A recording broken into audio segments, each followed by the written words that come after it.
Hey guys, what's going on? I just saw this interesting video of a woman who explains exactly why she's going to be single for the rest of her life. She says basically because I don't want to do anything for you. She says she's tired of doing things for men. She doesn't want to do all the work. And I thought this was really fascinating because it talks about relationships and something that's really important in the wealth building process as well as the life building process. So get comfortable, buckle up your seatbelt. We're going to get started on drboystv.com right now.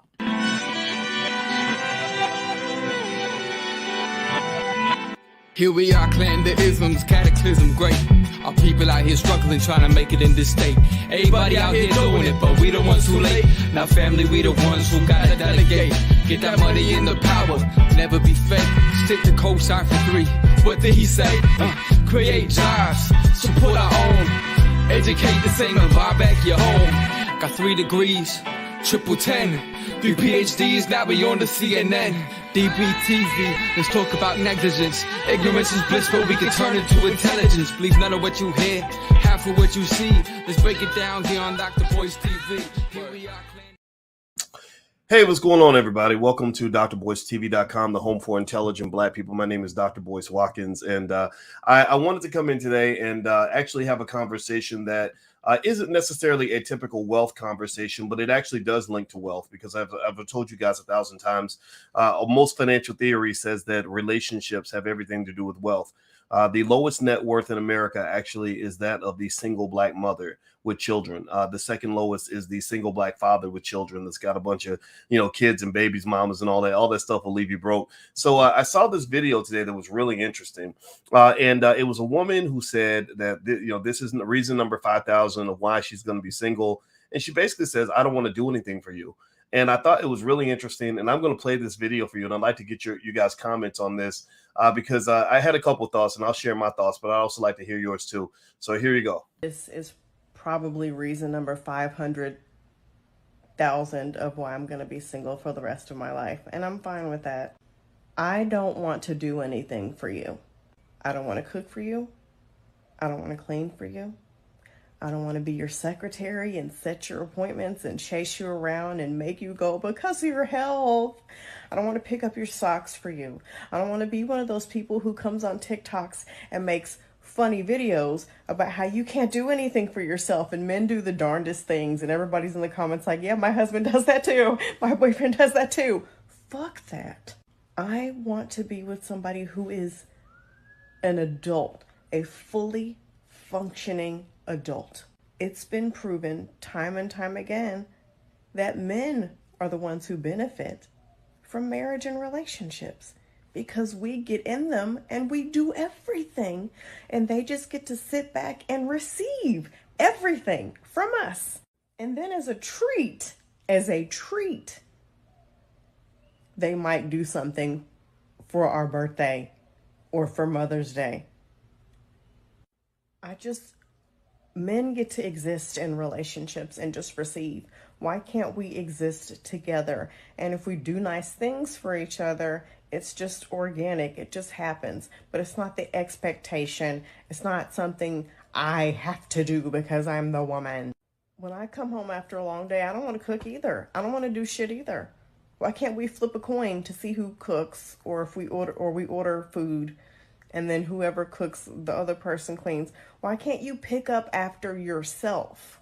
Why can't you set your own appointments? Why do I have to be your secretary? I'm not working for you.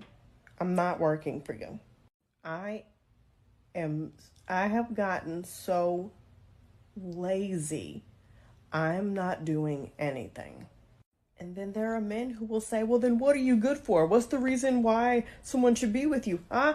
You're proving my point. You just want to be with somebody to do everything for you. I want to be with a fully functioning adult male who we can come together and exist together, do fun stuff together. We take turns. We pull our own weight. And that seems to be unreasonable. That's asking someone to be an adult is unreasonable. I don't even want a cat. I don't even want a pet. I have a plant. I'll be a plant lady. I will be happy. I will not take care of a grown person. I won't. All right. Wow. Okay. So there's a lot to unpack there. I want to ask y'all a question. Give me a yes or no in the chat. Everybody answer this. I want everybody to give me an answer in the chat to this question. Would you marry a woman like that, like this, or a man? If somebody went on TikTok and said, "I'm lazy, I don't want to do anything for anybody, I don't want to do anything for you," does that person seem appealing to you? Does that seem like somebody that you'd like to actually be married to? What do you think? What do you think? Okay, I see some no's. A lot of no's. I'm looking for a yes. Is that somebody you want to be committed to in a relationship with, as somebody who's a life partner or whatever the case may be? Okay, all right. So I see a lot of no's. Now, first thing I want to say is that I'm not trying to sit here and go Kevin Samuels with this because RIP to Kevin, and he was a logical man. And when Kevin was alive, Kevin did a video about me. He was very respectful, and so I'm never gonna disrespect him in that way. But I want to make it clear that my goal is not to go Kevin Samuels with it. And I encourage brothers, especially, to be really cautious about looking at one woman and say, "See, that's what all those black women do. See, that's what they do. That's why I'm sick of these black women." Like, you can't do that, man. You can't do that. Because that's just like somebody looking at a black man who's a criminal and putting a raggedy criminal on the screen and saying, "See, that's what them black men do. All them black men, they be robbing and stealing and stuff, and they be killing people, and they be raping women and beating them." And black men don't all do that, right? So again, with full respect to what Kevin Samuels represented, I think Kevin was very good at what he did. I think he tapped into a frustration a lot of men have from their own relationships. And it leads, sometimes it can lead you down a rabbit hole where you get a little bit radicalized. And one thing I'm gonna make 100% clear is I don't think it's healthy for black men to be radicalized to a point where we believe that unconditionally black women are flawed, that unconditionally black women are messed up, that unconditionally, no matter what, black women are just, they're all like this lady, and that's why I don't mess with them because they're stop that. You got flaws too. Everybody does. Everybody has shortcomings. Everybody has issues. Everybody has shit they got to work through. Everybody went through trauma as a kid. Everybody has shit that happened with their parents. Everybody has bad relationships. Everybody has baby mama, baby daddy drama and stuff like that. That stuff happens to everybody. So one of the things I would say, the first thing I would say about this video is I like the fact that she was honest, right? I think that honesty is good. I think that if somebody just says, "Look, I don't want to do it. I've looked at relationships. I've looked at marriages. It's too much work. It's a pain in the butt." I'm gonna ask y'all this. Give me a yes or no. How many of you think that she just went through something that led her to make this video? How many of y'all think that she lined up with some raggedy ass man who made her do everything, who drug her through the mud, maybe took all her money and all her goodies and left her holding the bag or holding the cat or holding her plant or whatever it is that she does, whatever she has for comfort, right? How many of y'all think that she has gone through some shit and that's why she's making this video? Right? Give me a yes or no. And I want people to really see this. Again, this is a platform for intelligent black people. Okay? So I'm going to challenge you to really think. I took a whole page of notes on what this lady said because I just thought it was really fascinating. If you listen carefully, my wife happens to be an expert in the subconscious mind and how we think, and she's a couples counselor. If you listen carefully, she used a lot of buzzwords in her statement that reveal who she is and what she's gone through and how she views the world. You can't tell me. I would bet every nickel in my bank account, and I got a few nickels in my bank account because I've been an investor for a long time. I would bet every nickel in my bank account that this lady done been through some major shit in the last 2 or 3 years. I could bet you at every nickel in my bank account that she has a funny relationship with her father. Something's going on. Something maybe happened with her dad. I'd be interested in hearing about that relationship. I bet you every nickel in my bank account that she has probably not chosen among the best of us as well. I'd be willing to bet you that she got stuck in a situation where she got used and manipulated and hurt, and this has caused her to become radicalized against black men. So the same way I really warned the brothers about being radicalized to the point where you have an unconditional disdain for black women. Well, there are women who have an unconditional disdain for black men. And for a lot of them, it's real easy to find the source of that. All you got to do for some of them is go back and look. Well, what happened with your dad? Well, my dad was a bum. Well, there you go. There you go. The first man you ever loved abandoned you. Of course you think men ain't shit. Of course your trust barrier is 100 feet high. Of course you're scared every time you run into a man who treats you like you are not a piece of dirt. Of course you don't like the nice guy because your daddy wasn't the nice guy, right? So of course, right? These things sometimes are not hard to unpack. You got a lot of damaged people in the Black community.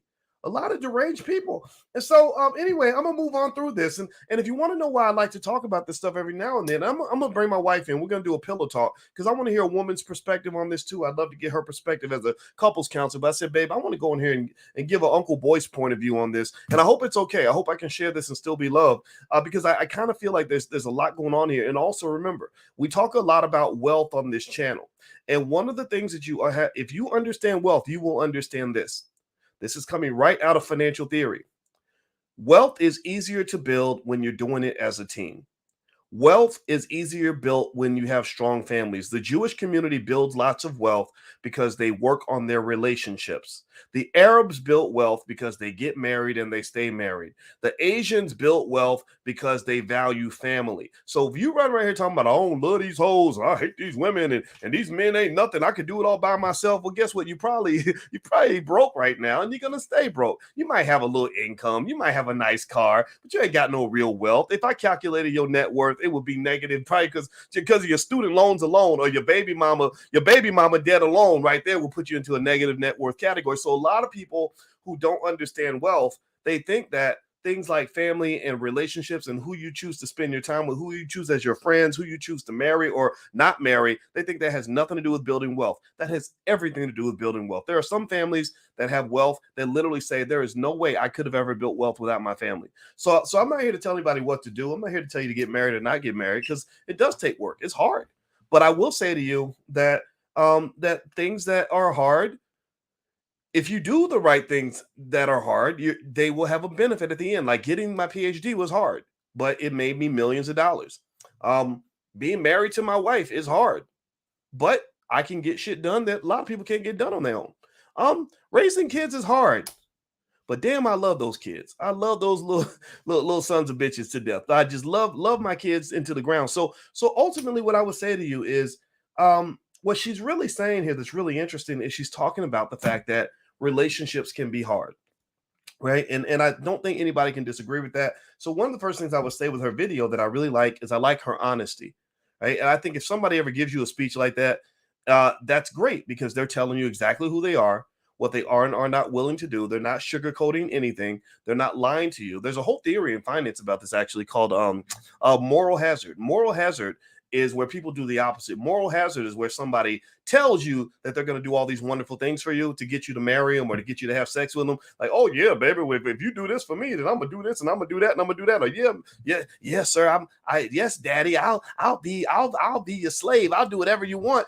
Right? And then when they get you, they kind of just treat you any old kind of way. So moral hazard is when somebody is not honest with you, and then you get locked into a situation, and then you're not happy. So she's doing a good job. She's being honest. I would marry her because I'm kind of like, well, you ain't doing shit. Okay, well then that's fine. And here's the thing, right? There are lots of relationships that work just fine like that. There are plenty of people who say, look, I don't want to do anything for anybody other than myself, and I want to just be the girlfriend. I actually talked to a wife one time who said, I like being the girlfriend because I feel like the girlfriend gets treated better than the wife. I didn't agree or disagree with her statement because I think it depends on how you look at it. On one hand, you're right. The girlfriend may get, you're going to work a little bit harder, get her some flowers, take her out to dinner, do all these special things for her. But no woman I have ever encountered in my whole entire life has ever gotten as much out of me as my wife. My wife, it's like comparing college basketball players to a Michael Jordan. Michael Jordan is on a whole different level for a college basketball player. So the women I might have dated in my life, I treated them well. I took them. We traveled around the world. I would be very nice to them because that's what you're supposed to do. But when I chose to be her husband, I knew that was a whole different level of commitment. I couldn't just put my foot in or my hand in or my toe in the situation. I dipped my whole body in. Like my wife is the only woman I've ever been around in my whole entire life who could go into my bank account and take the money out. I don't let everybody do that, right? So this idea, this theory that that maybe being the girlfriend or being the boyfriend means you get treated better than if you're the spouse. I think that's debatable. I'm not saying everybody should want to be a spouse, but there are benefits that a spouse can receive that a girlfriend or boyfriend can't receive. In some cases, you might get the sex and you might get a little bit of companionship, but at the end of the day, the person goes home and your problems are your problems, their problems are their problems. And where that becomes kind of a weird issue is, what if you have a situation where you got to go to the doctor and get brain surgery, and you're going to be in the hospital for 2 or 3 weeks, and you're going to be in a coma, or they're going to put you under so you can get major surgery, or you need somebody to help, and then you need somebody to help you deal with $200,000 in medical bills and sit around you while you got breast cancer or prostate cancer, or you're not the man that you used to be. Well, that's kind of what marriage really is built for the most part. Marriage is like it's like grown up shit. It's like you're really in it with another person on a level that you're not in it with them when you're just girlfriend and boyfriend. In fact, just the term girlfriend, boyfriend, if you think about it carefully, that's like a children's term, right? You're 45 years old talking about, I got a girlfriend. You're 45. You shouldn't date girls at 45. You shouldn't date boys at 45. You should be dating a man. You should be dating a woman, right? So it's just, it doesn't mean that one's always better than the other. I totally get it. But I will say that if you want to go back to, again, and I don't have any problem bringing this part up. If you go back to, a lot of people had conversations about, when we were talking about, say, Kevin Samuels. Well, Kevin Samuels is 57 years old with a girlfriend. And he died in the arms of a girlfriend he'd met 24 hours earlier. Do you think that woman gave a shit about this old man who's dying of a heart attack in her arms? Do you think that she felt like she was going to sit next to his hospital bed for 2 weeks while he recovered? Do you think that she really had his best interest at heart? Or do you think that she was there because he was famous or rich or had a little bit of money, or she wanted to have a good time? Right. So I'm not saying that that's a bad situation, but what I am saying is that, the older you get, when you get past, say, the age of 35, you have to start being really strategic about how you lay out your relationships. Maybe even 25 for some people. I'm not judging. It's up to you to make that decision. But your relationships have to fit into your overall life strategy. And I can personally say that when I got in my 40s, I remember thinking, I don't want to date like I'm 25 years old because I'm trying to do grown man shit. If I'm trying to do grown man shit, I can't show up as a little boy talking about, I'm 52 years old, this is my girlfriend, because it just doesn't operate the same way when you're talking about doing multi-million-dollar business deals, right? It feels cool and it's a lot of fun. But then also the other thing too is that when you've had a lot of that, when you've had a lot of, little short relationships and flings and sex and all this other stuff, you kind of get to the point where you're like, this is tiring. This is exhausting. I don't know these people. This woman all up in my house.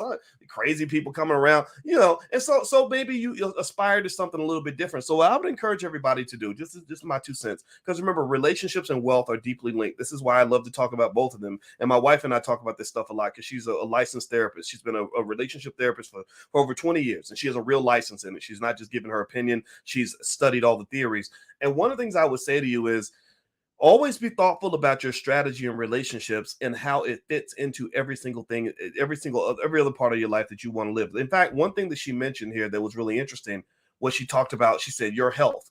I don't want to run behind you and say, that your health because of your health.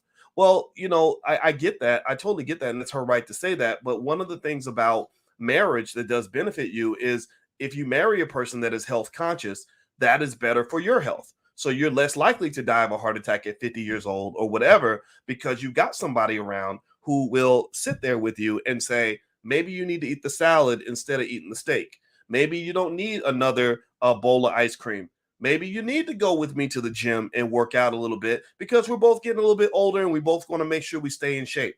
So ultimately, health, wealth, and relationships are all connected to each other.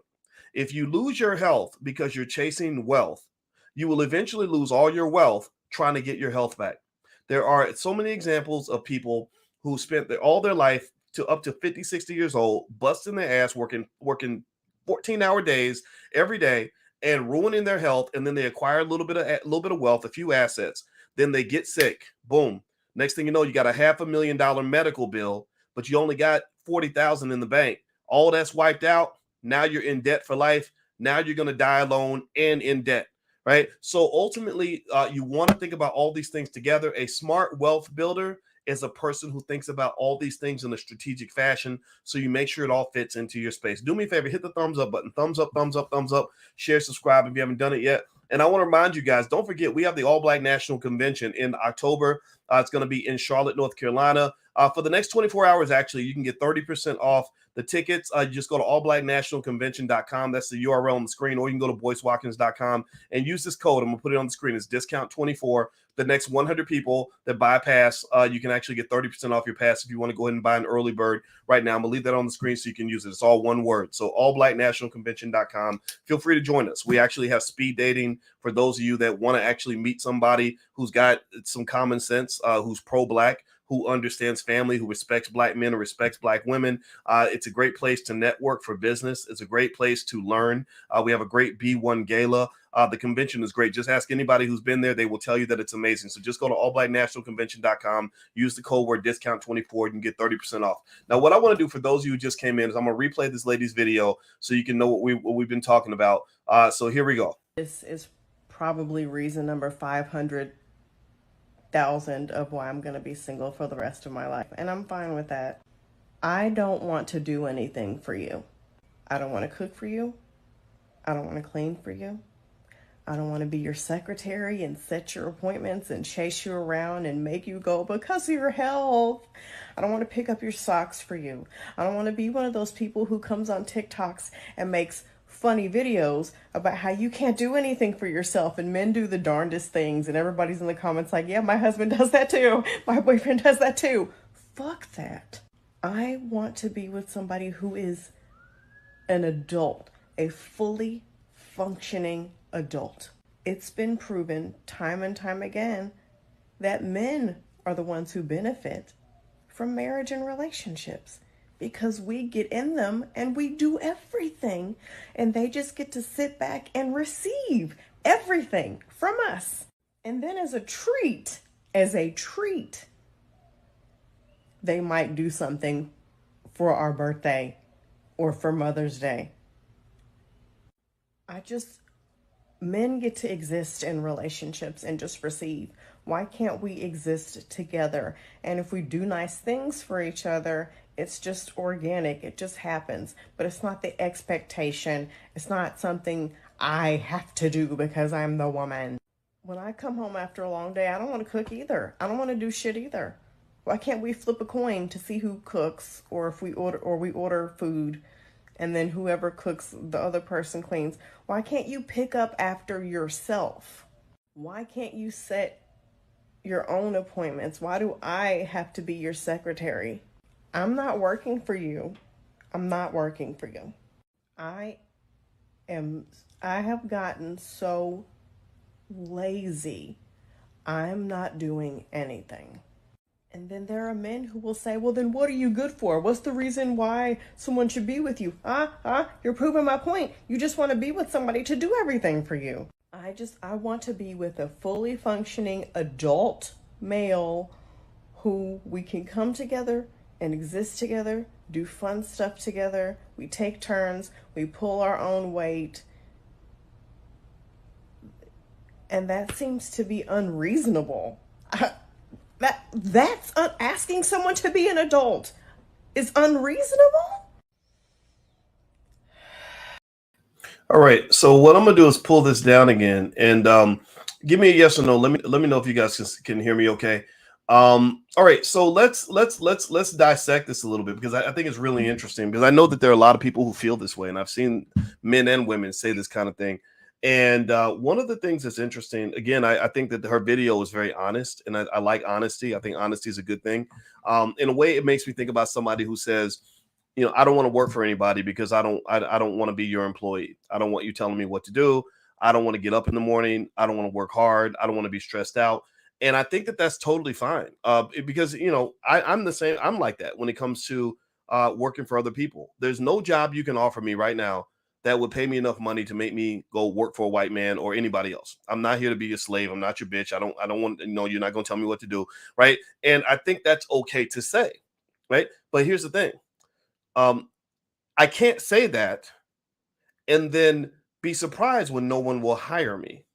Right? I can't say that and then say, well, dang it, these companies, they don't want to hire nobody. They expect everybody to come in and work 40 hours a week, and they expect you to work for your paycheck. And what's wrong with these people asking me to do stuff for them? And da, da, da. I can't do that, right? I can't do both. I can't say I don't want to do any work and then simultaneously turn around and say, why won't you hire me? Why are you picking somebody else? Well, they're going to pick somebody else because there are people who are willing to do that work.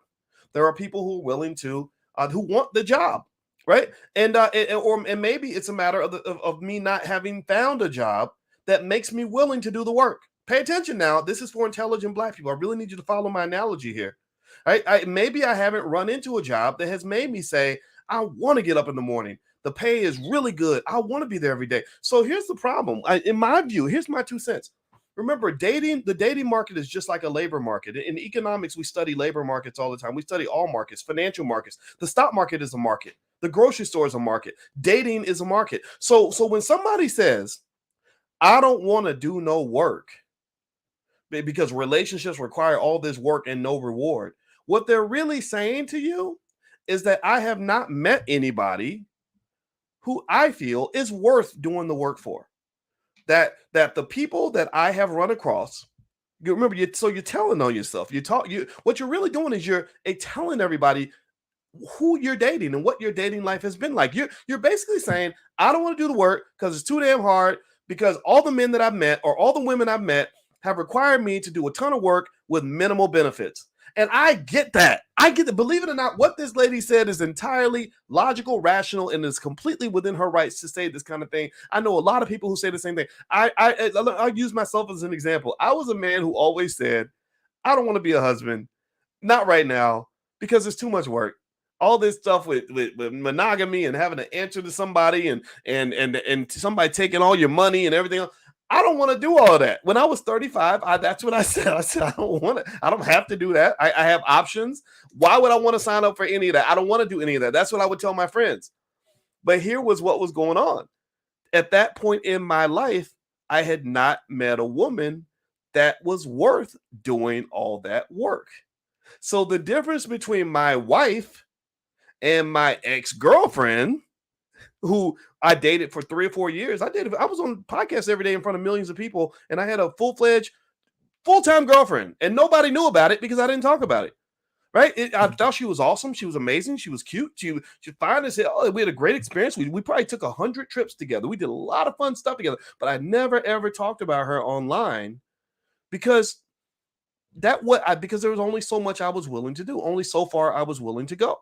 I wasn't gonna involve and engage that person in every corner of my life and put that person in the center of everything that I do.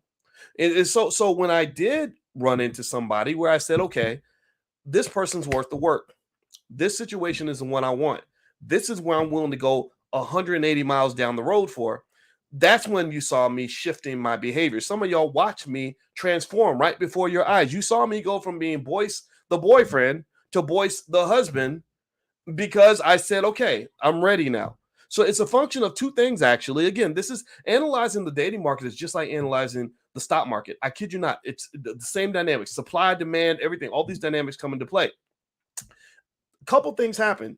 2 things. One, the person I was around shifted, and I said, okay, this is a person I'm willing to do the work for. 2, I changed. I evolved to the point where, because remember, the way I wanted to date as a 45-year-old was different from the way I wanted to date as a 35-year-old. When I was 35 years old, maybe I was like, maybe we'll get around to it. When I was 25, you could have put the greatest woman on earth in front of me. This is important for ladies, I think, to understand. I just think if a man ain't ready for marriage, he's just not going to do it. It's like a man trying to have sex with a woman on her period.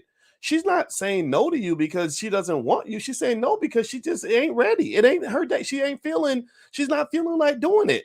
And so the same thing is true with marriage. When I was 25, you would have had to pull all the teeth out of my head to get me to want to get married, because I wasn't going to get married to you at no 25 years old because I felt like I was too young. It wasn't of interest to me. I was married to my goals. I was married to graduate school. I was married to all these other things. I didn't have time to sit around and be somebody's spouse and put in all the work necessary to do that. That is a lot of work. So really, I think that there's like this honesty in her statement. And also remember, her statement is her telling when somebody talks about relationships. If you want to understand somebody's experiences, wait, allow them to just talk about who they've dated in their relationships, and that will tell you everything you need to know about what they've gone through and what their point of view is. Now, one thing I want to mention too, somebody mentioned that Kevin Samuels, they said that Kevin Samuels, rest in peace, that he would help women like this. I think somebody said Kevin Samuels used to help women like this. I don't think that it was helping. I looked at, if you go to Kevin Samuels' channel right now and you look at the last 10 videos that he did before he passed, which is very unfortunate, you will notice that there is a theme. Every single thumbnail is an image of a black woman looking stupid. Every image, every single thumbnail. Now, again, if he was balanced, if he was helping men and helping women equally, then half the thumbnails would be images of men looking stupid, because y'all can look like some dumbasses too, right? And then half the images would be women looking crazy, and then it would be like men and women are crazy. Let me help these men. Let me help these women. No, what happened was Kevin was able to build a brand off of the consistent animosity that so many people have toward black women. Malcolm X said it best. Malcolm X said that nobody is hated more than the black woman. And so this theory that you think that all this commentary about where you got a million men saying, see, that's what's wrong with these women, that you somehow think that that's helping women. I think that you're wrong about that, because at the end of the day, if you can't critique yourself, then you ain't shit. If you can't critique yourself as much as you're critiquing somebody else, that means that you are narcissistic, you lack introspection, you lack maturity, and you're probably an arrogant bastard that nobody would want to be around anyway. So no wonder you think women are disrespectful, because your women don't respect you because you don't know how to respect them. You live in the land of disrespect. And this is important for black people to understand. I'm talking to the B1 people, the intelligent people, the people that love black men, the people that love black women, that love black families, that love the black community, that are pro-black, that want black people to win. Here's the deal. Here's what you got to understand. There are different types of dating in the black community. I figured this out. There are people that date in the land of mutual respect, where men and women are trying to figure each other out, where there's give and take, where men are saying, hey, look, I'll work on this if you'll work on that. I have my standards, you have yours. And then you have the land of just niggerish disrespect. You have niggerosity, like where it's like, fuck you, bitch, you ain't shit. Oh, need nigga, they ain't nothing. Need nigga, they ain't blah, blah, blah, right? And you see it. Go listen to Kendrick Lamar, that song he has, where the whole chorus is fuck you, nigga, fuck you, bitch, fuck you, nigga, fuck you, bitch. Literally, that's the whole chorus of the song. And it's a reflection of the tremendous amount of trauma that so many black people put each other through. And it starts with your family. It starts with the fact that when you grew up, you didn't have a daddy in the house. So if you're a woman, you might not have respect for men. You might just think men are garbage, right? Because your daddy was garbage. And then also for the men who didn't have any guidance or anybody to teach them what a man is supposed to do, how a man behaves, they grow up and they start just basically becoming the bigger bitch. They're mad at women. They're mad at their mama for putting their daddy out of their house. They're mad at the world. They don't feel like they have any responsibility. So basically, they sit around, and their whole occupation that they don't get paid for is to sit around and complain about these women ain't shit, and these women are messed up, and these women do this, and these women do that. And nobody ever taught you that what a man is really supposed to do is not sit around and try to be the bigger bitch. Your job as a man, in my view, is to say, look, women who don't behave appropriately don't belong in my space. I will not date a woman who is overly loud or who is overly disrespectful. I ain't got to be disrespectful back. I'm not going to scream and holler with you. I'm not going to argue with you. I'm not going to try to put you in your place and teach you a lesson and show you how to be a woman. It's not my job to teach you nothing. You know what my job is? My job is to walk away and find me a quality woman who knows what it means to be a lady, who knows what it means to be a decent human being. And this is something that I think is really important. I think strategic men understand this. Strategic men who tend to be more successful, who are more focused on their goals, who are disciplined. One thing I have found I have a lot of friends like this who are quality, high value men, whatever that means, who literally will just observe you from a distance. And if they see you acting like a crazy ragamuffin, they're not going to even tell you what they're thinking. They're just going to quietly walk away. They're going to quietly go toward the woman that they can bring to the cocktail party. They're going to hang out with the woman who's going to represent the family well. They're going to hang out with the woman who is going to be a solid mother, and the loud, crazy woman is maybe that'll be the girlfriend, maybe that'll be the girl you sleep with, maybe, or maybe that's your friend, but you keep your distance, right? And that's because there is a type of strategy that must be applied when you're talking about your relationships. If you spend most of your time complaining about women or complaining about men, that means you're not spending enough time complaining about yourself, because you're putting yourself in those situations. You're choosing who you want to be around. If you think all black women are garbage, then you're picking garbage women. You or maybe you're chasing women that are. If you think all women are gold diggers and that they don't want to date a regular guy because they all want money, well, then you're probably chasing gold diggers who don't want to date you because you drive a garbage truck. I don't have that problem. I've attracted gold diggers for the last 20 years because I've been making six figures since I was 30. But I never wanted to date a gold digger because I'm not that stupid. I don't want to be around a woman who's going to take all my money. My wife had independent wealth before we got married. Right? So ultimately, what I would say to you is that a lot of times when you see guys who've chosen to become the bigger bitch by spending most of their time complaining about women and what women won't do and why women won't do this and won't do that, in many cases, I would argue it's because you're chasing the wrong women, or you're chasing women that have criteria in terms of wealth and things like that you cannot meet, and you're feeling upset and inadequate because you're saying, "Well, why won't you date me even though I work at Taco Bell?" There are plenty of women who will date a man that works at Taco Bell. Unfortunately, the women you're chasing, the Instagram model that you're trying to DM, is not in that category. So again, you have people that date in the land of respect, and then you have those that live in the world of disrespect. The people that live in the world of disrespect have a very different view of the opposite gender from people who live in the world where people are trying to figure it out, trying to connect, trying to build something healthy, trying to not traumatize each other, who are trying to live a good life. Now, do me a favor, hit the thumbs up button, thumbs up, share, subscribe. My website's boycewatkins.com. I'm actually going to come in a little bit later and talk about stock related stuff in the stock market and all. There's lots to talk about there. If you want to get free information or free stock picks and stuff like that, feel free to go to boycewatkins.com and you can sign up. A few things that she said that were really interesting. She mentioned, I don't want to be your secretary. I thought that was very strange because I don't know. I don't think every man needs a woman to be his I have a secretary. My wife is not her. She mentions, I don't want to be like your health. I don't want to worry about your health. I would say that one of the things about marriage anyway is because you are a unit, because you are a family, you're mutually concerned about each other's health. One of the benefits of being in a strong relationship is that when you go down, you've got somebody that's right there with you, somebody waiting for you to take you home from the hospital. Since I've been married, I've had to go to the hospital 2 or 3 times where I had to be put under, nothing major, but just maybe routine stuff, whatever. And my wife it felt good to say, oh, my wife is going to pick me up. Now, let me give you another example, real life example. There was a lady who was a very prominent feminist who is so famous that if I said her name, you would know instantly who I'm talking about. She's written books. Everybody loves her. Well, I knew somebody who was very close to her. And one of the things that she had, which she would never publicly admit, is she had a moment of reflection as she got older. She got sick in her 60s, and she wasn't young and energetic anymore. She was now in her 60s, and she wasn't married, and she got sick and went to the hospital. And she said it made her really sad that when she came out of the hospital, there was nobody she could call to pick her up from the hospital. And so ultimately, remember, health, wealth, and relationships. Those are the 3 measuring sticks for your quality of life. Those are the 3 variables that determine whether you have a good life or a bad life.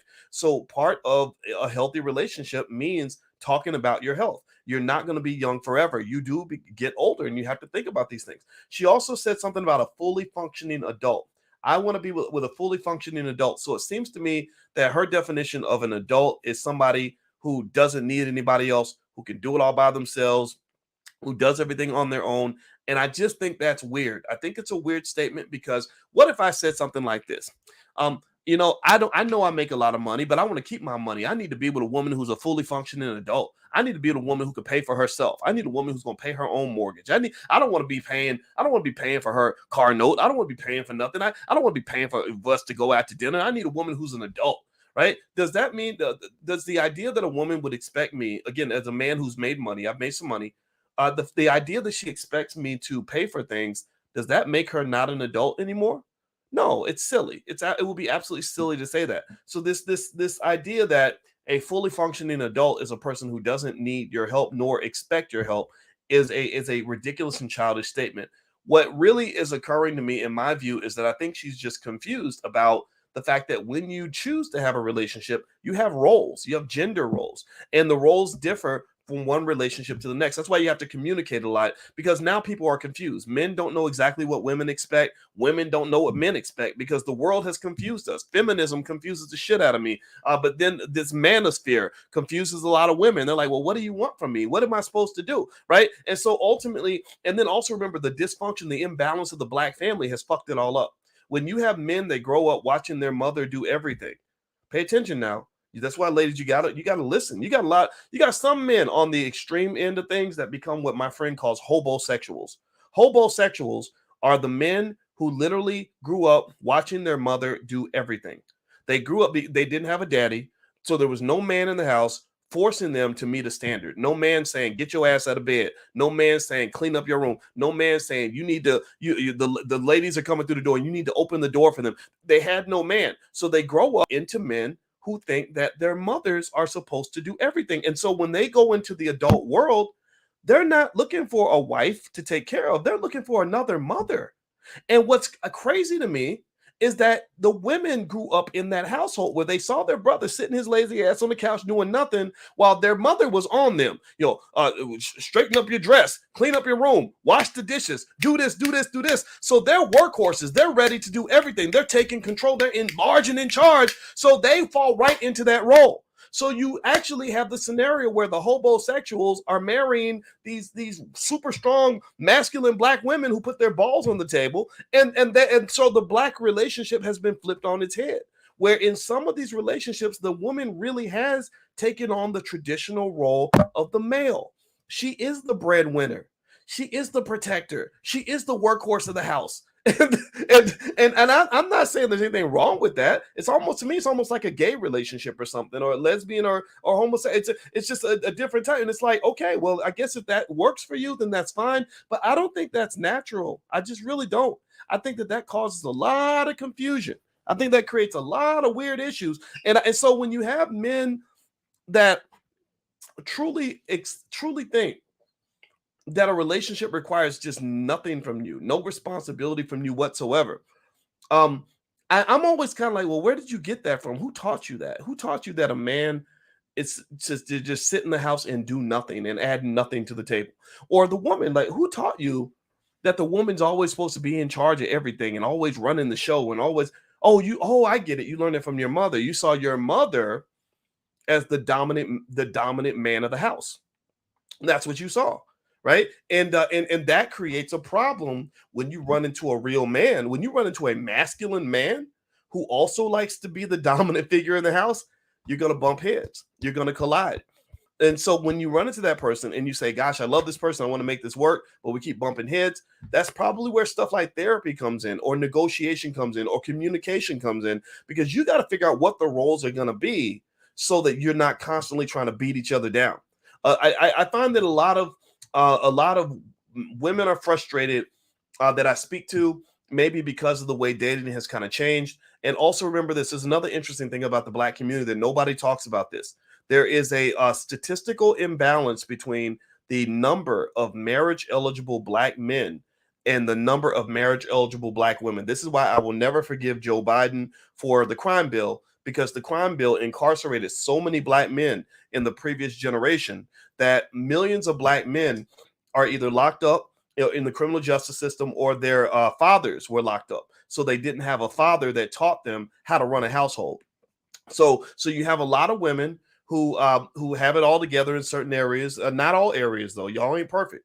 They have a lot, but they have it together. You know, they got the master's degree. They're making $100,000 a year, and they're looking for the husband, and they're not really finding what they're really looking for. But then also there's a shortcoming there in the sense that if you never grew up in a space where somebody taught you how to talk to a man, how to please a man, how to make a man happy, and all you did was you listened to your girlfriends who told you that you're perfect and it's always the man's fault, I don't think any of those girlfriends are ever doing you any favors when they tell you how perfect you are and how it's always somebody else's fault.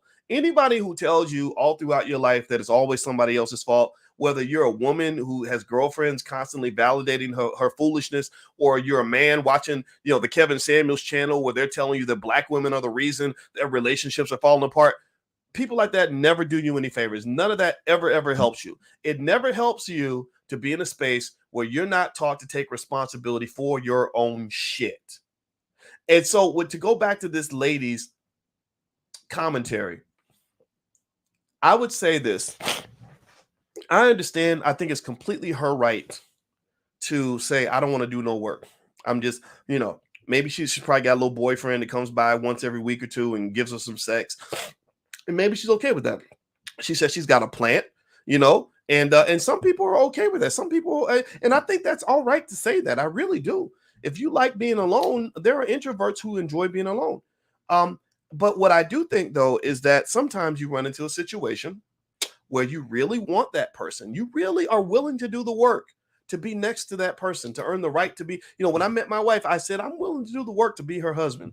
Well, when I decided that I was willing to do the work to keep that job, the job of being her husband, that meant that I had to evolve. That meant that I had to negotiate. That means I had to communicate. That means I had to change some of my behavior. And would I have been willing to do that in every situation? The answer is absolutely fucking no. I wouldn't have done that just for anybody.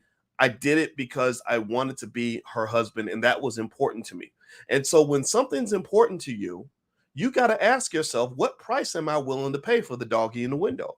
What price? You go into the mall, and sometimes you go to the mall and you don't want to buy nothing. You got $1,000 in your wallet, and you don't see anything that makes you want to let go of your money, and that's okay. You say, look, I'm not trying to give them no money for nothing. And they say, well, if you don't pay any money, you can't have anything. You say, that's okay, that's cool. I can walk out empty-handed because nothing in this store makes me want to pull money out of my pocket. But one day you walk in that store and you'll see an outfit and you'll say, damn, I really want that outfit, or I really want those shoes, or I really want that computer system, whatever it is. And then they're going to say, okay, well, if you want this computer system, it's going to cost you $1,484.18. And you're going to say, damn, that price is high. But you're going to say, it's worth it. It is absolutely worth it. So I will pay more for this computer system than I was willing to pay for anything else in this mall, because that is what I want. That is what I need. That is what I'm willing to sacrifice in order to obtain. So the same thing is true for a relationship. If you, all situations are not created equal. If I want a situation, if I want a woman, then I decide what I'm willing to sacrifice in order to be next to that woman. Also, if somebody does not want you, that means that whatever price they're willing to pay is not the price that is required to be next to you. So if Apple says, hey, we got a new laptop, boys. It costs $1,400, and I say, ooh, I don't want to pay that much. I'll pay $400 for it. They can sit around and bitch and complain and cuss me out and what's wrong with you, and you gonna die alone with no laptop because you don't want to pay the price to have a good computer. What's wrong with you? You're gonna be sitting around struggling because, see, that's what's wrong with you, because you don't want to pay the price to have a laptop. They could do all of that, or they could do what they actually do. They just say, okay, no problem. We're gonna put this back on the shelf. Your broke ass can't have it. We're going to wait for somebody to come through that door who sees the value in what we have to offer. And we're going to let that person have the laptop because they're going to give us what we feel it's worth. We're not going to change the price. We're not going to beg you for nothing. We're going to wish you well, but we're going to make sure that our property gets its proper value. And I think that that's true in relationships. So when you see men complaining that women's standards are too high, that's a little weird to me, because that means either you're not meeting her standard or you just need to find a woman with a different standard. Or you hear women that'll complain about men, like, why won't he marry me? He won't marry me. He won't do this. Well, because he's willing to give you this much. He's willing to give you a salary of $40,000 a year and you want $100,000. You're not going to get that out of that company. That company is not going to pay you more than $40,000, maybe because they don't think you're worth it or because they just don't have the money. Some people don't have what you're looking for. Some men, again, if you could put the greatest woman on earth in front of me when I was 25, and everybody would have said, well, why don't you marry her? She's so perfect. She's so wonderful. I wouldn't have married her because I wasn't willing to pay that price. That wasn't for me. Now, maybe at 44 or 34 even, yeah, I would have done it. But 24, no, 24, I'm trying to get through graduate school. So really, I think that in general, again, I'm speaking as an economist here. And as an economist, we are experts at analyzing markets. And in markets, you have something called supply and demand. And typically, when supply and demand are out of balance, then you have to make adjustments in that market in order to get what you want. So ultimately, what I would say is that when you're seeing a bunch of women complaining about what men will and won't do, that's a supply demand imbalance. You're looking for love in all the wrong places. Maybe you're mad because you think you deserve this kind of man, but really your attitude is only giving you a type of man that's at a lower tier. The same thing is true when I hear a bunch of men complaining that women's standards are too high and this, that, and the other. That tells me that you are out of balance with the market. You're like that person who has a GED who wants to make $150,000 a year. Well, there's a lot more competition for people that have a lot more education than you who are going to be competing for that $150,000 a year job. So you could get mad that the company won't pay you $150,000, or you can either get your game up, or you can go look for a different job, or you can go start your own business. But you got to make an adjustment. Markets require an adjustment, and the adjustment is not solved by sitting around bitching and complaining or trying to be the bigger bitch. And that's what I say, when all you do is complain about the opposite sex and what they will and won't do, what they will and won't give you, to me, you're just trying to be the bigger bitch. You think that complaining about what you can't have and what the world won't give you is going to get you somewhere. And I'm going to tell you, when I was a little boy, my mother told me from the jump, and I thank God she said this. She said, the world don't owe you shit. The world don't owe you nothing. So when you sitting there crying in your beer complaining because that Instagram hoe don't want to give you her phone number because she don't think you make enough money, don't nobody care about that. Or you complaining because men don't want to be around you, maybe because you're such an independent woman and you want to constantly run your mouth and get off with people's faces and be disrespectful. Well, then ain't nobody gonna feel sorry for you. Get a cat, go get a plant. There's other, get a vibrator. Like, there's other ways for you to, or whatever. Like, but all that complaining ain't gonna get you nowhere. But again, I think I'm in the minority. I think that people, I believe we live in a world where people are taught to complain and feel sorry for themselves. I really do. I believe we live in a world where, especially Black people, we're taught to believe that you can't control your environment and all you can do is get mad about it, and that getting mad is a strategy. Getting mad is not a strategy. When I was younger and I was broke and I couldn't get the attention of the women that I wanted, you know what I did? I said either A, I'm going to pick different women that don't care as much about money, and then one day I'm going to go out and get enough money so that I can have the woman I want. And that's what I did. I started making lots of money, and the women were everywhere, right? And so ultimately, I think adjusting. I think that if you need to lose weight in order to be more attractive, there's nothing wrong with somebody's, I'm not saying that anybody has a right to tell you that. I don't think that's right. I think that's mean. You can hurt somebody's feelings or whatever.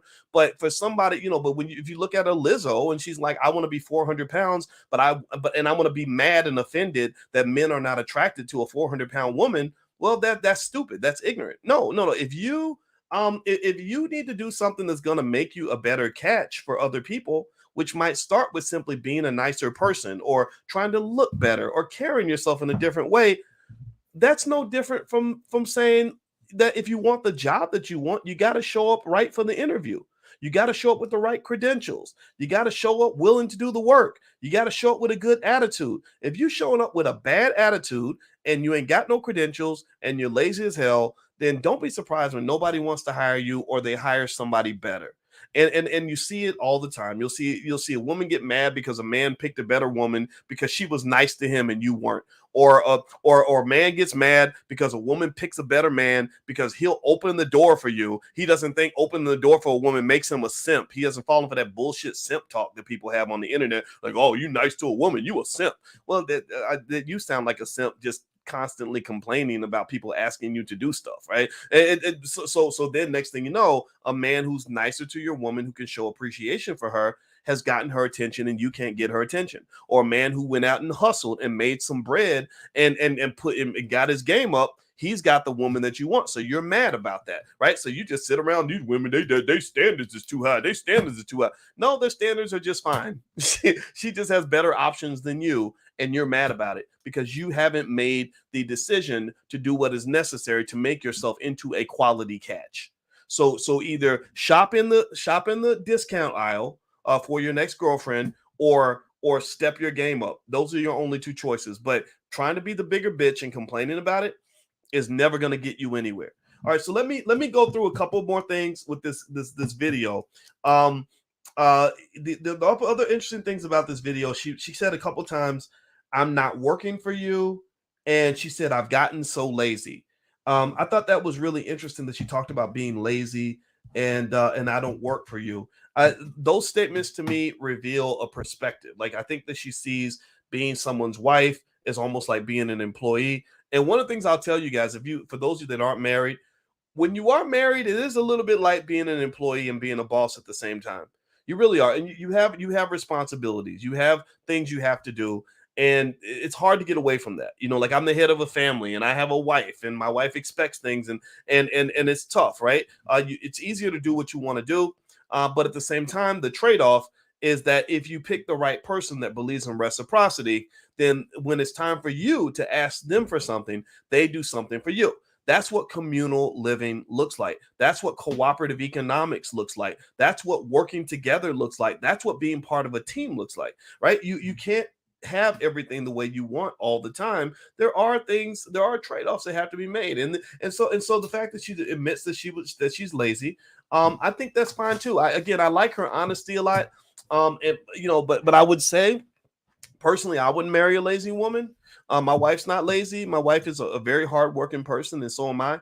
And I think that relationships tend to work best when both people say, "No, I'm not here to be lazy. But I'm not here to work hard for everybody. I'm here to work hard in situations where I benefit." One of the reasons that Black economics does not grow at the level that it should is because so many people had never learned the concept of reciprocity. Reciprocity is how an economy works, whether you're talking about an economy of money or an economy of love. Reciprocity means I scratch your back, you scratch mine. The Jewish community understands this. Reciprocity means I hook you up, you hook me up. Reciprocity means I'm not here to try to hoard all the money and keep it all for myself. I'm going to go buy from you so that you'll come buy from me. Right? That's how economies work. And the thing about it, and this is why Black people lose about 1.6 trillion a year. That's why it flies out the window, is because reciprocity is also built on things that we struggle with at times because of our trauma. Things like trust. Trust is everything. When you talk about building a healthy business relationship or an emotional relationship, if you don't have trust, you can't build anything with anybody. If I am partnering with you on a business and I don't trust you, how much business you really think we're going to do? If I'm constantly watching my back, worried that you're going to jack me for everything I got, we can't do business that way. If I don't trust you, am I going to buy from you? Am I going to support your Black business? If I don't trust your business, I think you're going to poison my food, or you're going to steal my money and run away. No, I'm not going to do that. Seriously. Or am I going to loan you money if I don't trust you? If I think you like my cousin, like a lot of y'all got cousins and stuff that'll borrow your money and never pay it back. Right. And so that lack of trust, well, no, I'm not going to loan you anything. So I could be sitting with a lot of money in my bank account and you might need $5,000 to get your business off the ground. But if I don't trust you, you're not touching any of my money. I'm not loaning you anything. I'm not investing in anything. So investment, consumption, support, partnerships, all these things require trust. So when you have the trust, this is why Black people learning how to overcome our trauma is so important, and learning how to work together and love each other is so important. This is why Black family is so important. This is why Black family and Black people working together is such a threat to white supremacy. When you can develop and build that trust, you can do amazing things. I saw an all-Black group the other day. They climbed Mount Everest. Mountain climbing as a group requires a tremendous amount of trust because you're putting somebody's life in your hands. So because they trusted each other and they built a relationship with each other, a healthy relationship, they were able to go out and do something that no group of Black people had ever done before. So when you have the trust, you can do great things. You can climb Mount Everest. You can build major corporations. You can build strong families. You can build healthy networks. You can build amazing institutions. But when you don't have the trust, what you get is a lot of what you saw in that lady's video. What you get is a lot of, I'm going to do it all by myself, or I can do bad all by myself. Or you get a lot of men who say, forget these women. I don't need these women. I ain't trying to invest in these women, right? And you get a lot of that. And then what you get at the end. Pay attention now. Most of the people who talk like that, who want to do it all by themselves, who boot every man out of their life or boot every woman away or disrespect every woman they see, those people tend to struggle. They tend to struggle. They're not doing well economically. The lowest net worth in America is that of the single Black mother with children. She has the lowest net worth in America. I'm not blaming them. I'm not being critical. But I would say that a lot of this also partly comes from maybe perhaps not addressing the trauma we experience as children and not learning how to keep a healthy relationship with a man, or at the very least, not even knowing how to pick the right types of men to have healthy relationships with. So if your father was a piece of shit and you spent your whole life chasing the bad boy, then you're going to end up having babies with a man who isn't going to do his job. And then it's only going to add to your trauma because you're not going to trust men, because you're going to think all men are as ridiculous as your father, because nobody ever taught you to take the time to sort of take a step back and not allow your experiences to cause you to make a bunch of bad choices. And then also the second lowest net worth in America is that of the baby making machines. These dudes who are making babies left and right, who got all these babies' mamas splattered out everywhere. Have you ever been in child support court? How many of y'all have ever really gone through that fucking process? It is terrible. I did it. I'm an 18-year veteran of the child support system. I paid my 18 years of child support. It was like getting out of jail. The last payment I made, I was like somebody up in church. Thank you, Jesus, that this is over. This was a nightmare. It was the most terrible experience in the world. They disrespect the hell out of you. It's taxation without representation. By that time, I was making over $100,000 a year. They were taking like $1,200 or $1,300 a month out of my check.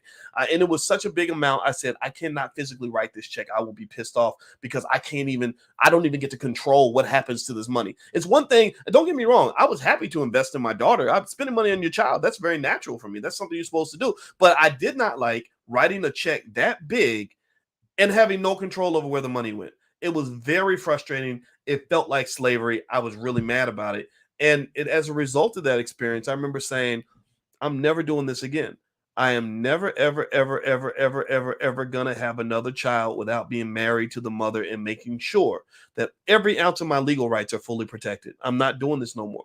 Right. So ultimately, when you talk about this idea that, the slave traditions that we pick up with the Black male sort of being the buck who's running around, sleeping with every woman that within a 100-mile radius and making babies left and right and all this other stuff, that has huge financial and emotional consequences. Number one, your kids are already going to be starved emotionally because you got 14 kids. You can't give them all the proper amount of time. I don't care what people say. You can't live in a separate household from your 14 children and really act like you're given the same amount of time that a father is giving them when they're in the house every day, all the time. It's just not possible. It just doesn't work.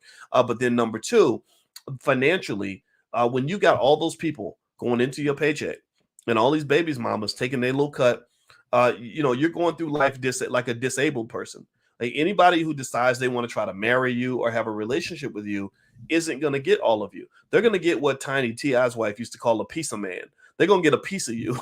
They're going to be the eighth baby mama in line to get whatever's left of your raggedy check after everybody takes every penny out of it. So I would say that the two biggest deficits financially that murder Black wealth are student loans and child support. So if you're smart and you want to build wealth, be really careful about who you have kids with, and also be really careful about how much money you spend on things like college. And make sure you tell that to your kids, because these are the two areas that I've noticed that keep Black wealth from growing. It keeps a lot of Black people poor, and a lot of Black people, even some of y'all with all these advanced degrees and MBAs and PhDs and MDs, a lot of y'all are going to die in debt.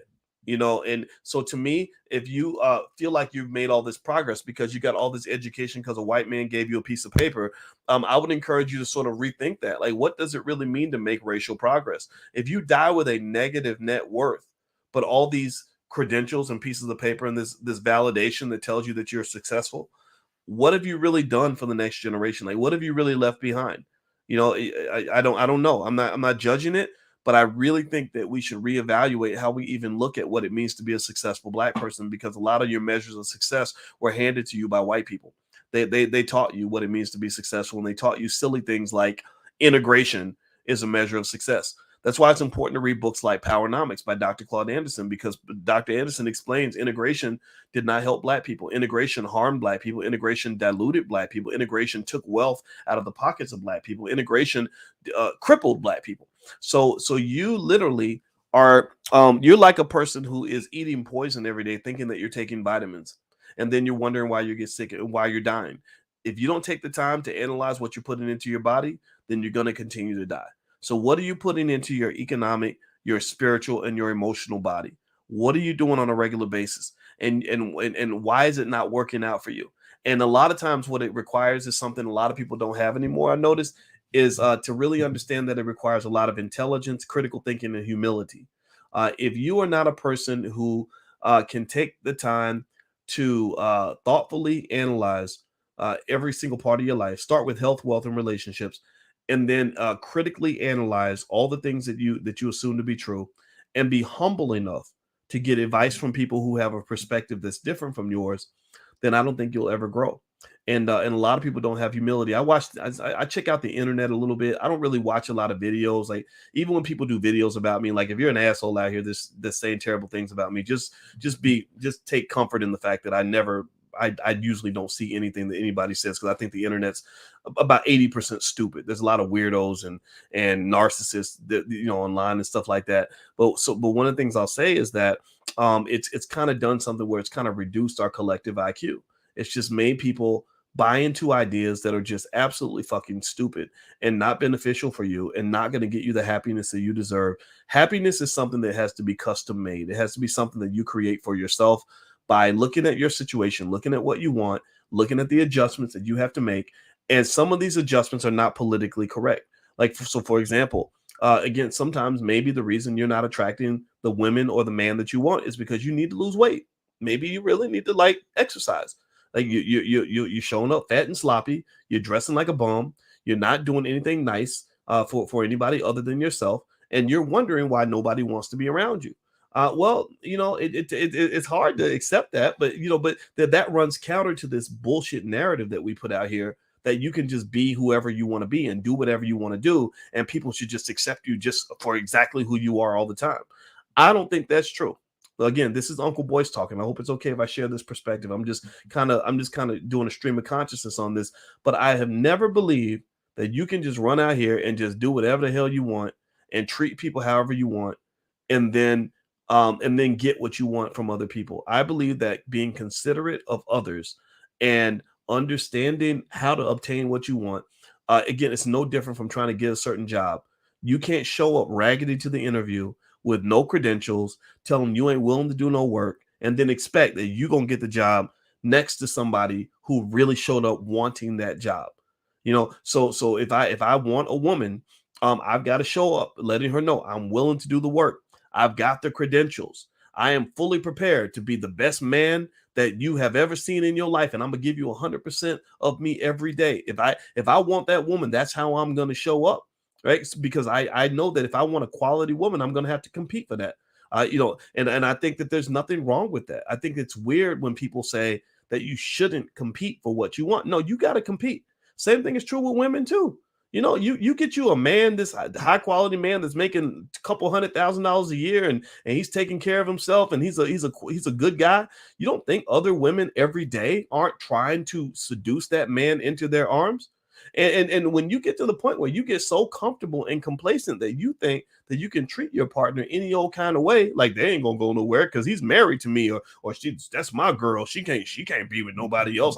Anytime I see her with another man, I'm just start barking and threatening people and blah blah blah blah blah. That stuff's whack, man. Like, you're still gonna get cheated on at some point. You're gonna get cheated on, you're gonna get abandoned, and then you're gonna be pissed off. You're gonna be sitting on somebody's YouTube channel bitching about how men ain't shit, or how women are garbage, and when these hoes ain't loyal. Well, I mean, men who say these hoes ain't loyal are either men who hang out with disloyal women, or they don't do anything that earns the loyalty of a woman. If you don't earn loyalty, then you're probably not going to receive it. But then also at the same time, you have to choose people to be around who are even capable of giving you loyalty. Right? A gold digger is not loyal. That's why even though I attracted many gold diggers when I started making money, I would never want to date a gold digger, because I knew that the only thing you're loyal to is my money. And that's not enough for me. I need more than that. right? So ultimately, I really think that honesty is important. I think an honest perspective on all this stuff, on all the things that matter in our lives, is really important. I think that if you're serious about being successful, you cannot talk about things like wealth without talking about health and relationships. If you're not talking about health, wealth, and relationships together, then you're going to fail. Because what's going to happen is you're going to ignore your health so you can go get wealth, and then you're going to lose your health, and you're going to lose all your wealth trying to get your health back. Or you're going to ignore your relationships and end up sleeping with raggedy men while you're out here conquering the world. I knew a lady like that. She was conquering the world, making all kinds of money, and she didn't choose her husband wisely. Well, her husband eventually he was an abusive man. He ended up murdering her, and he killed himself, and their two kids are growing up now without a father or mother. So if you're not able to sort of connect all of those things, then you're not going to be successful in general. So I would encourage you, if you want to be on top of your stuff, I'm talking to the talented 10th. I'm really talking to people that really want to have a good life, people that really want to succeed. I'm not the expert at all this. I'm not the guru. You know what I am? I'm a 51-year-old man who has accomplished most of my goals in life. I married the girl of my dreams. I didn't marry my second choice. I married the woman that I wanted.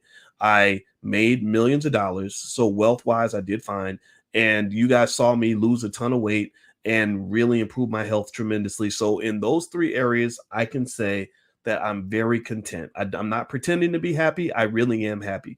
So as a person who's in that position, and I say this very humbly, my advice to you is that if you want to be successful in your fucking life, stop listening to these dumbasses on the internet who train you to sit around and complain all day, or who tell you that the world is supposed to bend and fit into the image that you think it's supposed to be, or that men are supposed to be what you think men are supposed to be. No, a real man ain't gonna be nothing but what he's gonna be.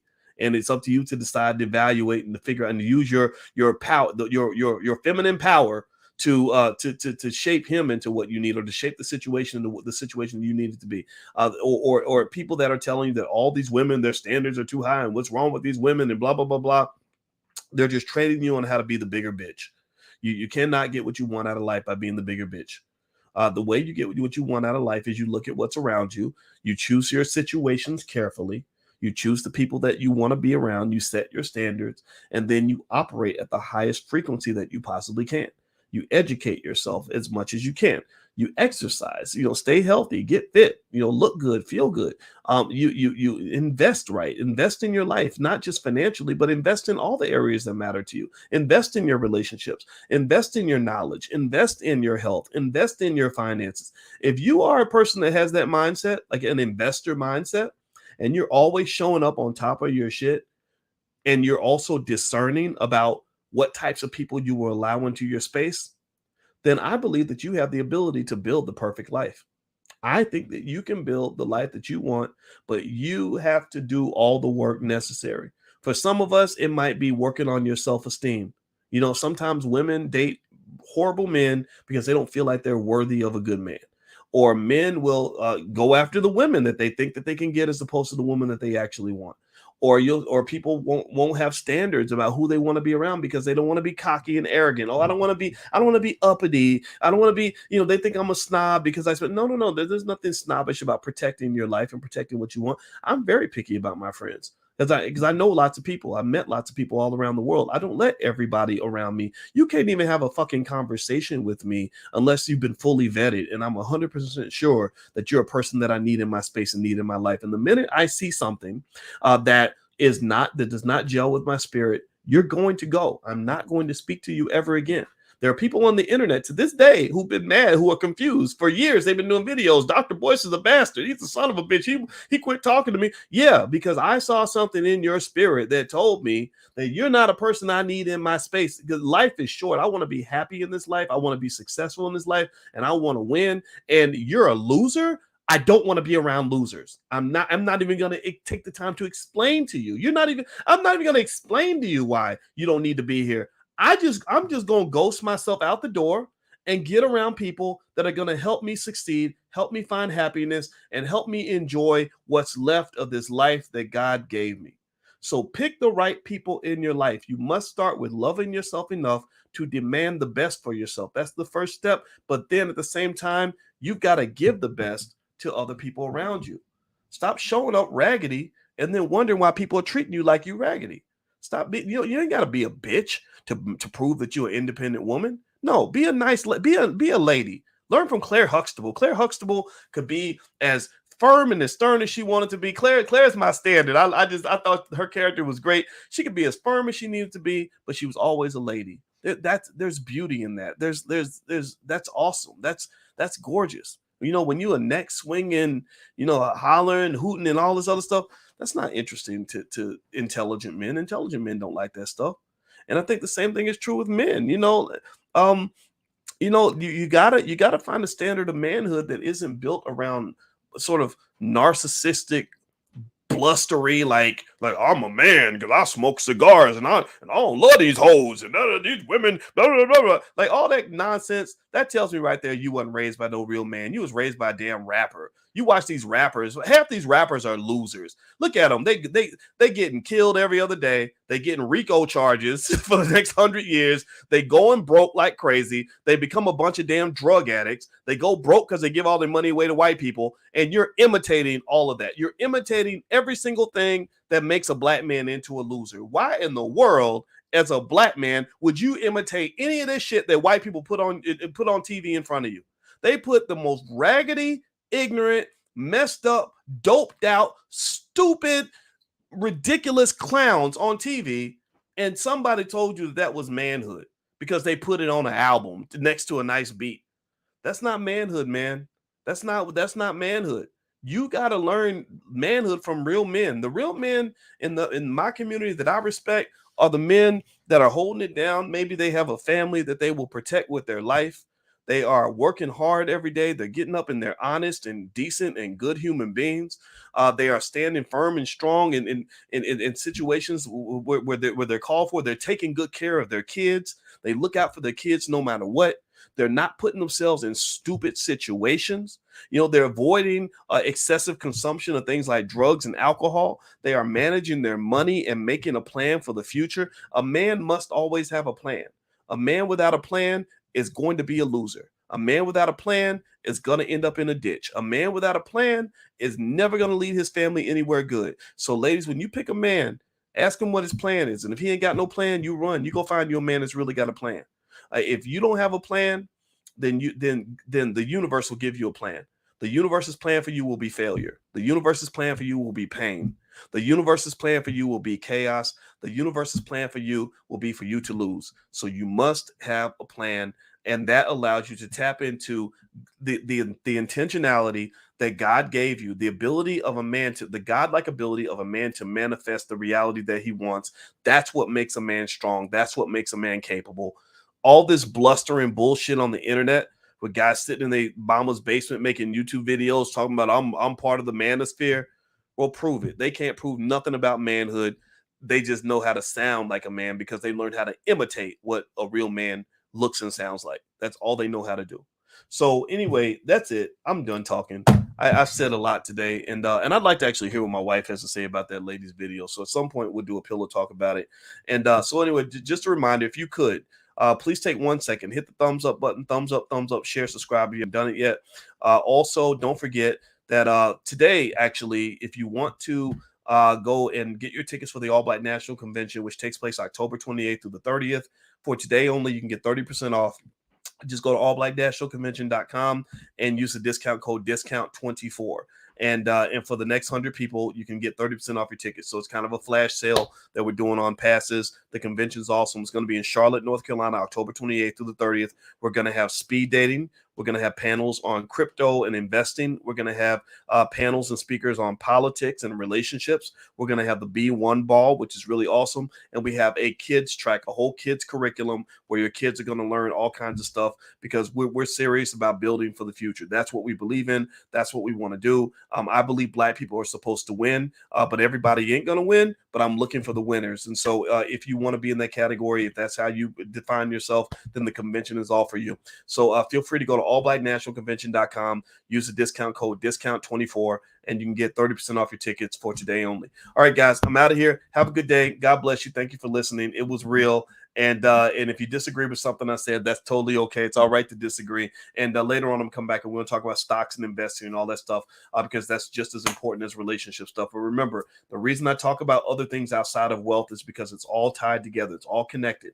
If you don't manage your relationships and your health properly, then you can't build wealth. They're all connected. Never, ever forget that. All right, guys, have a good day. Love you. I'll see you soon. Peace.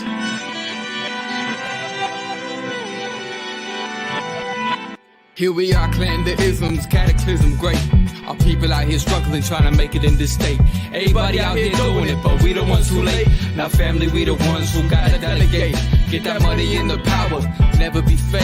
Stick to cosign for 3. What did he say? Create jobs, support our own. Educate the same and buy back your home. Got 3 degrees, triple 10. 3 PhDs, now we on the CNN. DBTV, let's talk about negligence. Ignorance is bliss, but we can turn it to intelligence. Believe none of what you hear, half of what you see. Let's break it down here on Dr. Boyce TV. Here we are.